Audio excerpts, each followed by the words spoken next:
Hi, I'm Steven, co-founder and CIO at Quantamize, and you're watching the Quantamize Global Markets AM Preview. U.S. stocks are slipping in early morning trading this morning on weak news flow ahead of the release of the most recent U.S. Federal Reserve minutes later this afternoon. Strategists at SunTrust Private Wealth Management argue that the recent gains in U.S. stocks suggest that further gains lie ahead. As of yesterday's close, 90% of the stocks in the S&P 500 were above their 50-day moving average.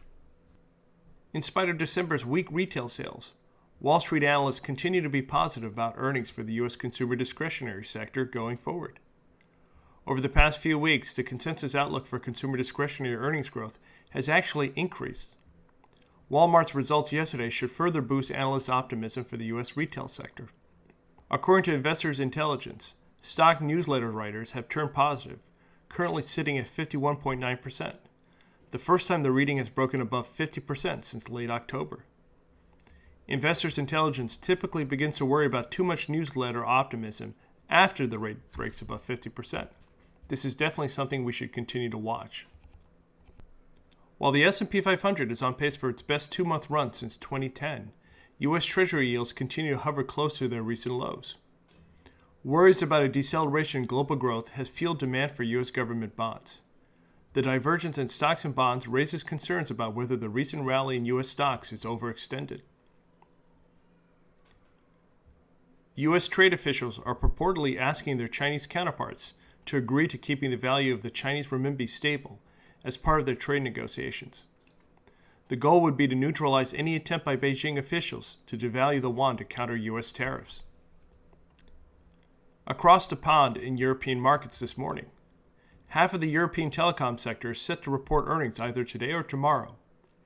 Year to date, it's the only sector negative in the broad-based stocks Europe 600 index, down a little more than 2%. As of today, the group is on pace to book its fourth straight day of gains, which implies bargain hunters and value seekers have been buying these stocks ahead of earnings. Investors will be closely following the outlook for these companies, as most analysts expect calendar 2019 to be a transition year for most of the telecom sector in Europe. The VIX is a little changed this morning, currently sitting at 15.15, with Eli Lilly out of the money calls and puts, and EEM and S&P 500 minis out of the money puts, some of the most heavily traded options in the U.S. pre-market this morning. Gold prices are currently up 21 bips to $1,344 an ounce. Current price levels for gold put it at a 10-month high. Palladium prices are rallying to record highs this morning, currently sitting at $1,500 an ounce, as a supply shortage is causing car manufacturers to race to collect the precious metal used to manage car emission controls. Palladium prices have more than tripled since the beginning of calendar year 2016. The supply shortage is so acute that automakers are leasing the metal from ETF holders of palladium to meet their demands.